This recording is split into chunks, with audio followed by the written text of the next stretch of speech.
Hello guys, welcome back to my YouTube channel. आज हम UPPCS current affairs questions part 9 discuss करेंगे। और ये बेसिक करंट अफेयर्स का जो सीरीज है वो यहाँ पे कंप्लीट हो जाएगी। अब जो है वो सब्जेक्ट वाइज करंट अफेयर्स होंगे। For example IR, environment and biodiversity, economics, polity, इन सब करके। ओके, तो देखते हैं first question. Which of the following cities have been included in the list of tree city of the world? Options है हमारे पास Mumbai and Hyderabad, Mumbai and Agra, Mumbai and Bhopal, Mumbai and Hyderabad. ठीक है, तो tree city of the world की जो उपाधि है वो भी कौन सी सिटी को दी गई है इंडिया में? तो इसका सही जवाब है मुंबई एंड हैदराबाद। ठीक है, हैदराबाद को पहले दी जा चुकी है, ये उसका सेकंड टाइम है, but Mumbai is first in the list. Okay, so these are the two cities which have been accorded the status of tree city, which have been included in list of the tree city of the world. और बड़ी specific है, बहुत popular current affair है, तो ये याद रखना, आ सकता है एग्जाम में। Tree city of the world में क्या है? The recognition has been won by two Indian cities due to their commitments to maintaining and growing greenery and urban trees so as to build resilient, healthy and happy cities. तो tree city of the world का क्या motive होता है? Basically होता है कि आप काफी सारे ट्रीज लगाओ, क्योंकि आजकल सिटीज में ग्रीनरी जो है कमी होती जा रही है। तो गवर्नमेंट भी है वो फोकस कर रही है कि आप सिटीज में ज्यादा ग्रीन ट्रीज लगाओ, उसकी डिफॉरेस्टेशन को कम करो। तो उस सब के लिए tree city of the world होता है, जिसमें मुंबई इस बार इंक्लूड किया गया है। So this is the first time that Mumbai has made it to the list. Okay, and Hyderabad has been featured on the list for the second consecutive year. The program was started by UNFAO and Arbor Day Foundation. तो ये भी important है, ये I think UPSC के point of view से ज्यादा important है कि tree city of the world जो है वो किस किस के बीच में है, किस संस्था की जो है वो स्टार्टिंग है, क्योंकि ये क्वेश्चंस काफी बार पूछे जाते हैं। ठीक है, जैसे कि कई बार डायरेक्ट क्वेश्चन पूछ लेंगे कि जो टर्टल अलायंस है वो किसके बीच में है, या बहुत सारी चीजें। तो यूएन की, जो यूएन और एफएओ की है, उसकी ये tree city of the world उसके अंडर आता है। ठीक है, so the aim of starting this program was to recognize towns and cities across the world that are committed to ensuring that their trees and urban forests are sustainably managed, properly maintained and duly celebrated. Okay, so basically the aim of tree city of the world is so that the cities, जो upcoming cities हैं या जो पुरानी cities हैं, दोनों ही उनमें जो है डिफॉरेस्टेशन कम हो और ट्रीज ज्यादा लगे, ठीक है, ग्रीनरी ज्यादा हो। Alright, next.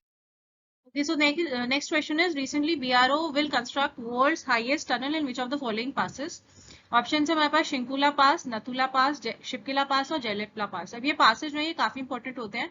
तो हर एक स्टेट्स में, स्पेशली हिमाचल, उत्तराखंड, जम्मू कश्मीर, इनमें जो भी पास है वो आपको पता होने चाहिए। ठीक है, नथुला, जयलेपला, सिक्किम, अरुणाचल, जितने भी जो माउंटेनियस रीजन्स हैं, जो हिली एरियाज हैं, उनमें पासेस होते हैं, तो वो पासेस आपको पता होने चाहिए। मिक्स मैच द फॉलोइंग में भी आ जाते हैं वो। ठीक है, तो इसका जवाब है शिंकुला पास.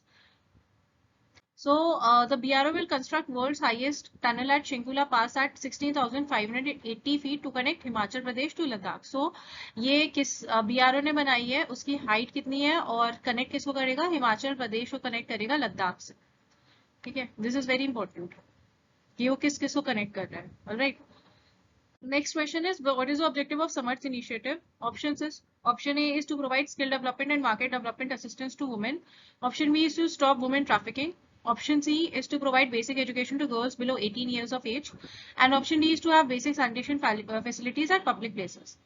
So इसका सही जवाब है A, Samarth initiative, to provide skill development and market development assistance to women. Alright, देख लेते हैं इसके बारे में थोड़ा। ये स्टार्ट किसने किया है? MSME, ministry of micro small and medium enterprises has started a special entrepreneurship promotion drive for women, जिसको समर्थ बोलते हैं। ठीक है, तो ये किस मिनिस्ट्री के अंदर है वो भी पूछ सकता है। To provide them an opportunity to be self reliant and independent by undertaking self employment opportunities.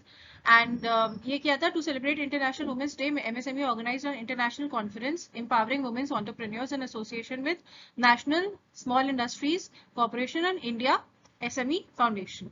Okay, तो वहां पे इन्होंने समर्थ इनिशिएटिव जो है वो स्टार्ट किया था।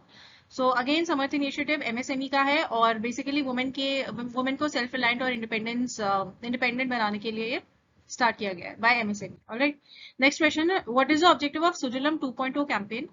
सुजलम 2.0 कैंपेन का क्या जो है ऑब्जेक्टिव है? To improve water in natural lakes and aquifers, to provide tap water to rural areas, for grey water management through the participation of people, and last is to conserve natural lakes in metropolitan cities. Okay, so इसका सही जवाब है C, for grey water management through participation of the people. Okay, now this is a very important initiative, देख लेते हैं। अब grey water क्या है वो भी देख लेते हैं। सुजलम 2.0 कैंपेन जो है, this campaign has been launched for grey water management through the participation of the people. और इसका थीम क्या है? Ground water making invisible visible, that is the theme of this campaign. और ग्रे वाटर होता क्या है कि जो डोमेस्टिक वेस्ट वाटर होता है, that is generated in house hold, office buildings etcetera, and is without faecal contamination. ठीक है, सो दिस इज इंपॉर्टेंट कि उसमें जो फेकल कंटेमिनेशन है दैट इज नॉट इंक्लूडेड। जैसे कि जो आपका शावर्स में से निकलता है पानी, सिंक्स, वॉशिंग मशीन्स, और जब आप नहाते हो बाथिंग करने के टाइम पे, तो वो सारी जो चीजें हैं वो ग्रे वाटर होती है, और उसको जो है आप दोबारा रीयूज कर सकते हो, इसलिए ग्रे वाटर काफी इंपॉर्टेंट होता है। और this is without faecal contamination, alright. So Sujalam 2.0 campaign is basically to have a better management of the grey water. Okay. Next question. Consider the following regarding Amrit Sarovars. Now Amrit Sarovars is very important. Amrit Sarovar जो mission है वो बहुत important है। ठीक है, अब इसके बारे में देखो एक बार। UP is the best performer with construction of 256 Amrit सरोवर्स। कौन सा बेस्ट परफॉर्मर है? UP, alright. फिर Kanpur Dehat was the top district within Uttar Pradesh. Next is Kanpur Dehat was the best performer within Uttar Pradesh. So इसका सही जवाब है only A, because UP no doubt is the best performer with construction of 256 Amrit Sarovars, but ये कानपुर देहात नहीं है, this is wrong, it's Lakhimpur Kheri. Okay, वो जो है वो टॉप डिस्ट्रिक्ट है यूपी में for the construction of Amrit Sarovars. अब अमृत सरोवर स्कीम के बारे में एक बार देख लेते हैं। अमृत सरोवर क्या है? With a view to conserve water for the future, the prime minister has launched a new initiative named Mission Amrit Sarovar on 24th April 2022. So this is a very recent mission which has been launched by the Prime Minister, and the mission is aimed at developing and rejuvenating 75 water bodies in each district of the country as part of the celebration of Azadi ke Amrit Mahotsav. Okay, कितने? 75 water bodies within each district of the country. Okay, so UP में जो best performer है वो लखीमपुर खेरी है। अब states का देख लेते हैं।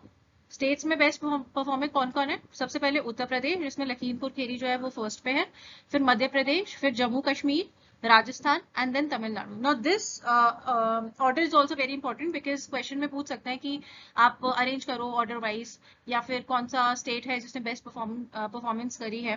तो ये इंपॉर्टेंट क्वेश्चन है अमृत सरोवर का। ठीक है, मिशन अमृत सरोवर के बारे में एक बार पढ़ भी लेना, ऑलराइट। सो यहाँ पे हमारे 5 क्वेश्चन कंप्लीट होते हैं। Next, I'm going to come up with some specific subject questions. So stay tuned, and guys, do like, share and subscribe to my YouTube channel. Thank you so much.